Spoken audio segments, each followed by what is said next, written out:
Welcome to the Balance Blueprints podcast, where we discuss the optimal techniques for finances and health, and then break it down to create an individualized and balanced plan. I'm your host, Justin Gaines, here with my co-host, John Prober. In this episode, I discuss the history of pensions and how to develop your own. Thank you for listening, and I hope you enjoy. Essentially, we're talking about financial planning and how to make sure we have enough in retirement. That's the main focus. That was kind of guaranteed money that you'd get through work, right? So, how do you even know you're going to have enough at the end of the day if those are going away, what else is going to go away? Well, yeah, pensions made it easy, right? The company managed your retirement account, which is what it was. It was still a retirement account. There was still a lump sum of money that they were managing. And ultimately, the reason why pensions went away was life expectancies started getting longer. And because pensions were guaranteed for your lifetime, the amount that they were paying out was increasing, but they weren't adjusting the amount that they were paying out. Mm-hmm. So eventually a lot of these companies bankrupt their pension systems. And so then naturally, I think the year was 1978 was when 401ks started to become a thing. And so oversimplifying things here, but effectively pension plans are going bankrupt. They aren't working. They're too expensive for a company to maintain. And it's going to cause the companies to go bankrupt. So they need an alternative plan to fund retirements for employees. And so that shift from pensions to 401ks resulted in really the retirement planning being the responsibility of the employer to being the responsibility of the employee. Because now you set how much you contribute to your 401k. You set how much you're going to save in other retirement vehicles, whether it's a Roth or any of those other accounts we've talked about. But it's on you. It's on you to make sure you have enough money saved up and to develop that plan to distribute properly in retirement. And so even though we've had so many years of financial planning history, realistically, modern day financial planning started around 1978 for the average employer. Now, ultra wealthy individuals, people who had more than just their pension, those people most likely had financial planners before 1978 and were planning and maximizing that. But for the average employee, 1978 was that starting point for 401ks. So you probably had 10, 20 years before you had a large sum of people getting off pensions. So 20 years later, that's when you really have people planning for retirements that are self-funded. Yeah. So you go 20 years later, you're really talking about late 90s, early 2000s, 24 years of history of trying to set up and plan for these. And that's where a lot of the information or misinformation or different strategies, and there's not a set way to do things. And not to say that there is a set way to do things. There's definitely not a set way to do things. But there are ways that you can still guarantee your income, guarantee certain amounts of your income in retirement to effectively create your own pension. But today, roughly 13% of the market, the employee market, so meaning employees at jobs, roughly 13% of those employees will have pensions. Versus pre-1978, it was much higher than that. It was, it wasn't 100%, but it was nearly, people who had retirement pensions, and there wasn't another thing there. So it was probably somewhere in the 70 to 80% of the workforce had pensions. Now, roughly 13% does. Yeah. And I do my best not to shake my fist and get bitter because we have a very low chance of ever getting one. But I feel bad for like my dad and people in his age group that started their job and they had a pension and then halfway through the company just cut it. So, how dare them to put that extra responsibility in our hands for the common folk. But now well, that's a tough spot to be in too. Yeah. So what do you do? So in that situation, you have to look at how much they have in retirement assets and then create your own pension, which I'll get into. But what makes that so tough is, if your average working career is, we'll say 40 years, you start working at 25, you retire at 65, that's 40 years of working life. If you were you were told that you had a pension for the first, we'll go aggressive, the first 20 years of that, and then you got told, okay, that's not going to exist anymore. If the company didn't properly compensate for that, you just lost 20 years of accumulation, and now you have to plan and accumulate for retirement in a 20-year time period.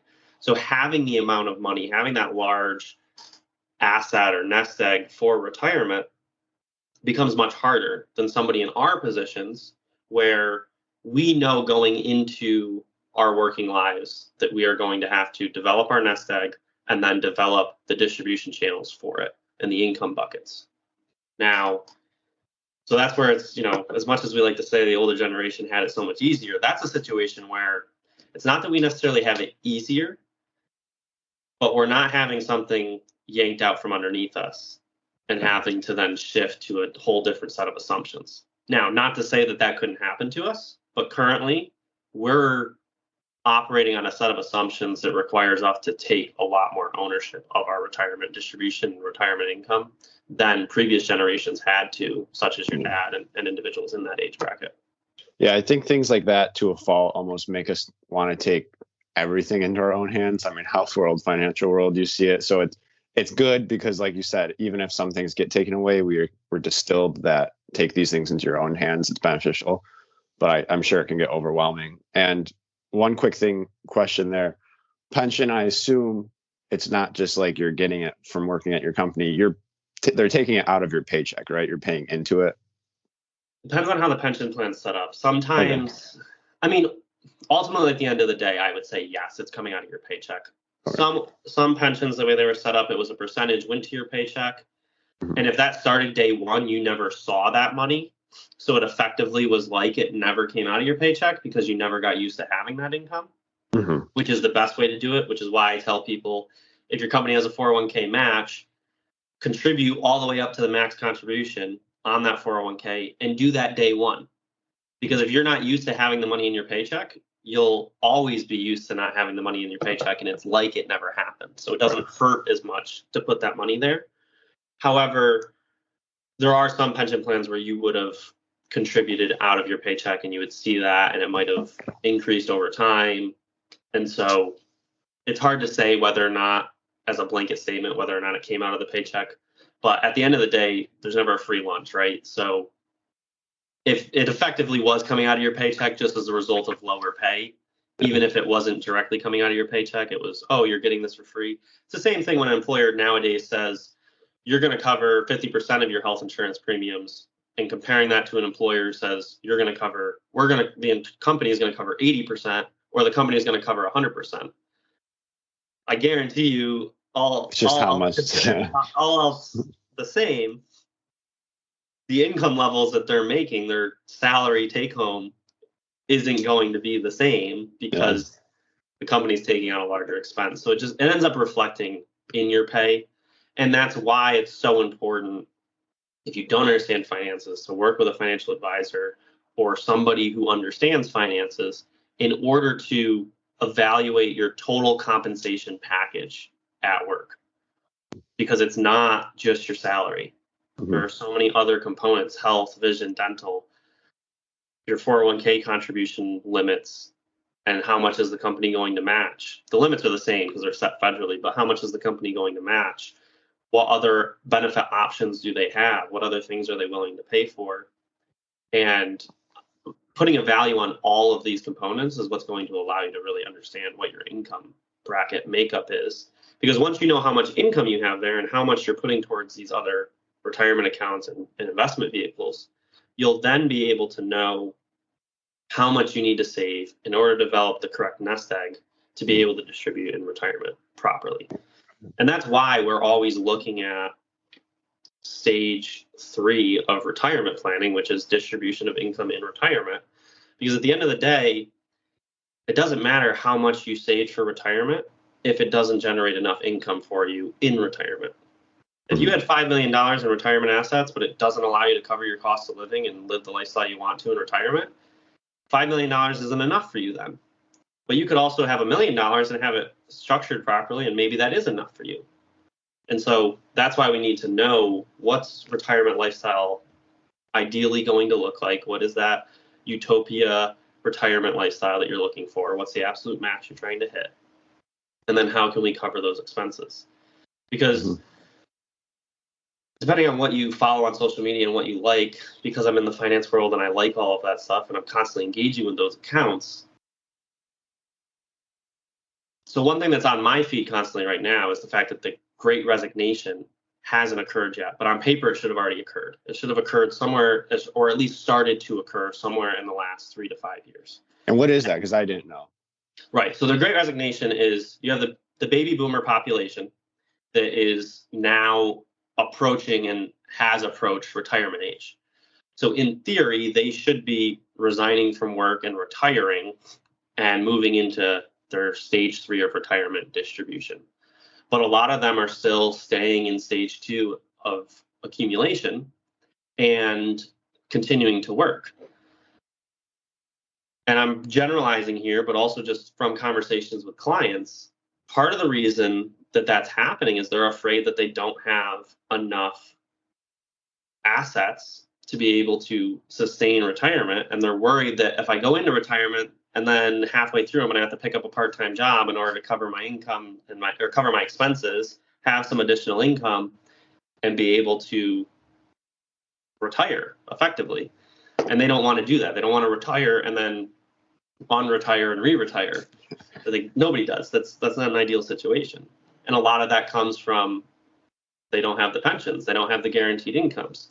And when you don't have guaranteed incomes, as inflation hits, as the cost of everything's going up so rapidly, and as you have economic downturns, you have economies, or not economies, stock market goes down, your nest egg decreases. And at those rates, when you start getting closer to retirement, a 10% pullback in the stock market isn't going to feel like much in your 20s and 30s when you only have between $5,000 and $100,000 in retirement assets, because you're only going down $5,000 to $10,000 or less. But if you now have accounts between you and your spouse, and the total of those two accounts are, we'll say, $2.5 million, you go down 10%. That's $250,000 that went down. Like, that's significant. And then your mind starts to go into preservation mode and say, well, what if this continues to happen? What if I continue to take these hits? Well, that's going to be a problem. That's going to make it so that I'm going to have to retire and then unretire and re-retire. Yeah. So effectively what we're doing with those clients is building them their own pensions and setting it up so that we can have a portion of their retirement guaranteed. It's not that we want all of their retirement income guaranteed, unless the client wants that and that's why they're going to feel safest, then we can do that. But we want at least a portion of that to be guaranteed income that they know every single month I'm going to get a check for X number of dollars. Mm-hmm. And the other thing that we'll typically do with that is we'll also make sure that it's going to increase each year with the cost of living. So as the cost of living goes up due to inflation, due to cost of prices increasing, make sure that increases with them as well. And that's why the annuity market right now is on fire. It's lots of annuities are being purchased, and it's because it directly correlates and directly coincides with the Great Resignation being able to occur. As these individuals move into retirement, they need guaranteed income. They need to build their own pensions. The only way to do that with the current financial vehicles that are out there is through an annuity. And it's when I say it's the only way to do it, it's because it's the only product out there that I can guarantee the income for the rest of their life. I can guarantee that it'll go up with the cost of living the rest of their life. There's no other product out there. And so if we take a section of their retirement assets, we can then go and buy an annuity, structure it so that it distributes with a cost of living adjustment, and have it be able to make sure that they have a set amount of income in retirement. Now, what we need to do in order to do that is, again, we need to look at what's their financial utopia. What are their minimum living expenses? Let's create a budget for them in retirement. What does that look like? And then from there, what we'll be able to do is calculate how much they need to receive each month in order to sustain that lifestyle. Once we figure out the income they need, now we can figure out how much of a funding of a pension we need and then what that lump sum amount is, buy the annuity, and go from there. Because even in the annuity contract, you're still going to get interest. You're still going to get growth on that because you're not distributing 100% of it right away. You're still going to get some interest growth. You're still going to get some growth on that principal, but it's guaranteed. The interest growth is guaranteed. The distribution's guaranteed. The cost of living adjustment is guaranteed that the cost of living adjustment will be there. Now, the cost of living amount is going to be based off market conditions. So cost of living has guarantees on the minimum that it'll do, but as far as the max, there's caps and there's set amounts there. But it's one of those things that you can take somebody who has no pension. You can take 13% of the population that has no pension. And as long as they have retirement assets, we could make it so that 100% of that population has a pension equivalent or effectively a pension in retirement. Let's see here. I got a bunch of questions. I'm going to formulate them real quick. So can we do a quick, brief overview of where someone goes, how they get this, how they set it up? Because we've talked about a lot of other strategies, but obviously the big difference here you're saying is this one's guaranteed. And then I know you mentioned you want to know maybe the minimum someone takes to survive. Is that how much you want your annuity to give you in retirement? So how much should an annuity give you versus like how much your 401k should give you and your other things? Like what percentage should that be contributing? So your first question, where does somebody get these? Annuity products are sold by life insurance companies. Okay. Do you have to go to a life insurance licensed agent that represents a life insurance company in order to acquire an annuity? Now, the most important part is going to be working with somebody who understands annuities and understands how to create a budget for you to make sure that you're putting in the right amount and is distributing the right amount for you so that you actually get the luxury and the comfort of knowing for the rest of your life you will not have to worry about income because you're going to at least get this minimum income distribution. So that's where you get it. Calculating it out, a lot of times the conversations that I'm going to have with the client is we start off and we say, what is your most expensive day? They're still working. And so I could even ask this to you. What is the most expensive day of the week for you? The day you, on average, spend the most money? I guess like a weekend when I grocery shop and stuff and restock up for the week. Right. So Friday, Saturday is typically most people's, potentially Sunday is most people's most expensive day. That makes sense. They do things too. You do things. You go out to eat, you go meet up with friends, you go golfing, you go skiing. It's when you spend the most amount of money. So if they say it's a Saturday or they say it's a Friday, we'll say a Saturday. Saturday is the most expensive day. They go skiing, they go bowling, they do all of their fun activities with their friends, they go hang out. Every day in retirement is Saturday. You're able to do all of those things every single day on Saturday. Nice. Yeah, plan for the worst, I guess. Well, yeah, most expensive. Plan for the highest expense situation. And so we start to look at what do you do on Saturdays? What do you enjoy doing that costs you money? And then naturally in retirement, you're probably not going to be doing that every single day. So, we're not going to assume that you're going to do that every single day, but we'll figure out, what are your costs of living expenses? And then what is your minimum threshold for entertainment expenses? Build a budget for them. Now we're going to get a monthly expense number. So then, say it's $2,000 a month. $2,000 a month is the absolute bare minimum that they need of after-tax revenue in order to cover their expenses. And again, that may sound like it's not much, but you have to remember these are people who are going into retirement.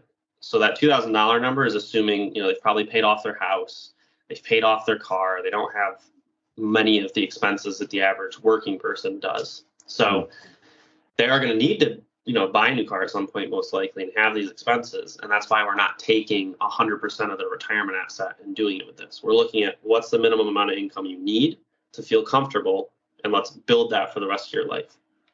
The reason why annuities are sold by life insurance companies is because the next part of the equation is we know how much you need of income. What's your life expectancy? Because your life expectancy is what's going to determine how much money we need in order to generate $2,000 of income for the rest of your life. And that's where there's risk here. So upside, downside to annuities.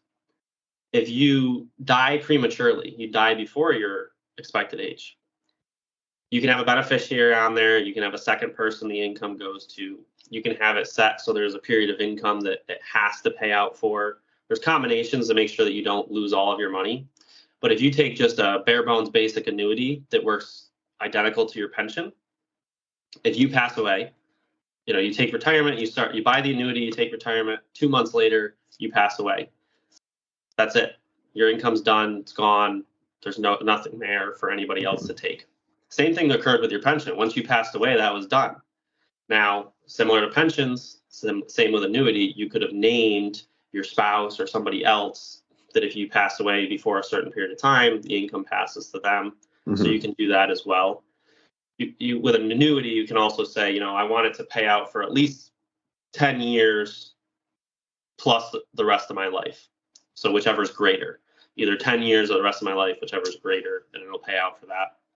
So there's ways to make sure that we protect portions of your principal, but it's the other reason why we're not moving everything into this. Because if we move all of your retirement assets into the annuity, even if we pick, a second, say we put your spouse on there for them to have income for the rest of their life as well. If you both pass away in a tragic accident 5 years into retirement, you now have a large lump sum of assets that you could have passed down to the next generation that's eliminated. So we don't want to move everything into this. We want to move a portion to recover and pay for that retirement so that you have enough to live off of. We don't want to move everything in there. We want a stream of income coming from this, and then we want other streams of income coming from other areas. So it's effectively, the best situation in your working years is to have multiple streams of income. Best situation in retirement is to have multiple streams of income. Right. So we're just making it so that you don't have to work for these streams of income, but you still have them. So a couple things. So you can pass it on to someone else who's alive, but you can't pass it on to a future generation. Not without negatively impacting the distribution of the income. No. Okay. Perfect. And then, so you can do it. It's just not optimal, which is why you need to meet with somebody who understands these things to be able to structure it properly and assign the right allocation of asset into it. Okay. And then the other thing is, normally we talk about the younger you start, the better. So when should someone start paying into this? Because it seems like if you started earlier, you could pay in less a month, but does it work like that? Or I would tell somebody, so because there's guarantees, there are limitations on how much you can grow one of these. And there's tons of annuities, and for sake of time and keeping us to our normal timeline, I'm not going to break it down that deep. But there's caps. Okay, so there's a maximum interest you can raise. There's guaranteed rates, and a lot of times, a standard annuity, there's just going to be a guaranteed rate, and then there's going to be a floor, the guaranteed minimum rate. Those rates are going to be way less than what you can get from actively being involved in the stock market. So my recommendation would not be for somebody our age, somebody in their 20s, 30s, 40s, to get an annuity. That would not be my recommendation. My recommendation for them would be contribute to your 401k all the way up to your company match. Max that out as far as your company match is concerned. Max out your Roth 401k. Work with an advisor. Talk about IULs into your investment strategy, and then an IRA, an investment account. But you want to be actively participating in the market when you have a longer time horizon. And the reason being is that you're going to get a higher rate of return on your capital during that period of time. And then what we're going to do is that higher rate of return is going to allow you to amass a large sum of money. And then that's where we're going to take a portion of that large sum of money in your 50s, 60s, 70s, 80s and buy an annuity. And then we'll keep, we're going to keep a portion. We're going to keep, 60 to 80% of your investment accounts as investment accounts and just adjust them down for your risk tolerance so that they're not super risky. But we're going to take anywhere from 20 to 40% of that, move it into fixed income that's guaranteed for the rest of your life.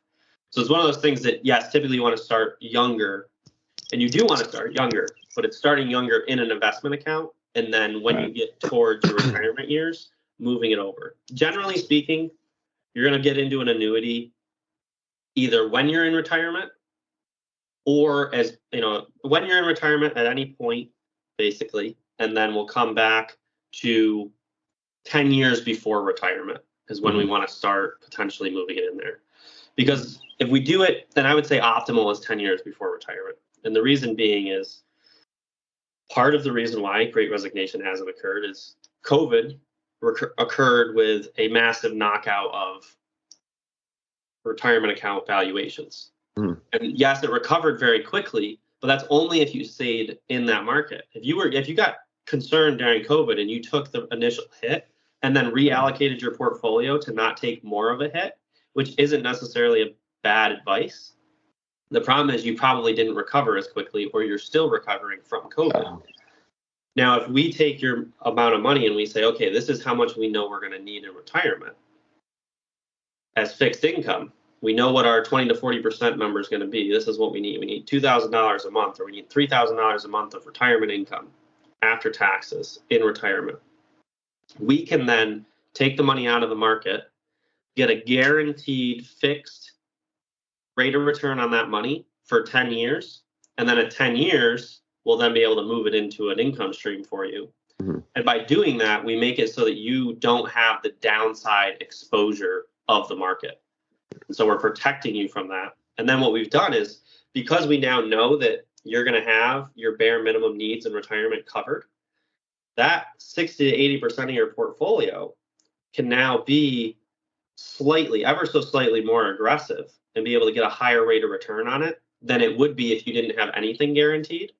Because we have your minimums covered, we now can grow this. And God forbid we get into a correction or a stock market downturn and your investment accounts lose money. It's not a concern because we've already locked up and guaranteed your minimum distributions in retirement. Yeah.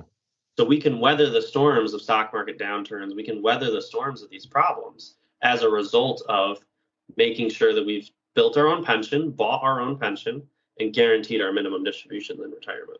Yeah, that sounds like a nice strategy, because really, if you just start earlier with the retirement strategies we're supposed to do, you're kind of using that money that it grew itself to then do this other strategy, the annuity. It's not like you're even you are putting your own money in there, but money that grew on its own. So that's kind of a good way of doing it. Right. Yeah. So if you started early enough, it could be the money you're putting in there is actually just all growth, all appreciation, and we moved it in there. And the benefit too is if you're working with somebody who totally understands these, you can move, like you could take a portion of your Roth and move that into an annuity, so 100% of it will be distributed tax-free and not cause a tax consequence when you buy the annuity. Right. Or you could move from an IRA and have it so that a portion of it's taxed in distribution. But what you don't want to do is you don't want to take money from a Roth and an IRA, take money from both of those accounts and buy a singular annuity, because now you just mix those monies and you just lost all your tax benefits from your Roth. Yeah, that makes sense. That's just one scenario where if you're working with somebody who doesn't understand these things, it's going to be disadvantageous to you versus working with somebody who totally understands it and focuses on this area. Probably why they've gotten a bad rap, I'd imagine. But annuities, I wouldn't say necessarily have a huge bad rap. They're just misunderstood. Most people don't understand what an annuity is. And because 401ks only just started becoming a thing in the 80s, and people haven't really had to use them, their utility didn't used to apply to the masses. It used to apply to higher net worth individuals. Whereas now it's kind of inverted. It applies to lower net worth individuals all the way up to high net worth individuals, because it allows you to buy that pension. Whereas before, those lower net worth individuals weren't accumulating funds. They had a pension. And so they didn't need to go and buy an annuity because they had a pension. If you start to think about an annuity as a pension, that's where that mindset will shift. And if it's structured properly, it's effectively the same thing. Sweet. So I'll let you decide here, because I got a question, but it may be way too long and we can do it on another episode, and you can either wrap us up, or if it's a quick, you can answer it. But I know before, usually you've mentioned like the 7702 plan or the IUL. That's another plan that you use to weather the storm of if the stock market goes down. So is one better than the other? Should you pick one over the other, or are they just? I wouldn't say pick one over the other. With my clients, it's another income stream. So we talked about how you want to have multiple income streams in your working years. If you have in your portfolio your 401k, your Roth, 7702, you now in retirement can take a portion. So to make it simple, we'll take all of the 401k, buy an annuity. That's one income stream. 7702, additional income stream.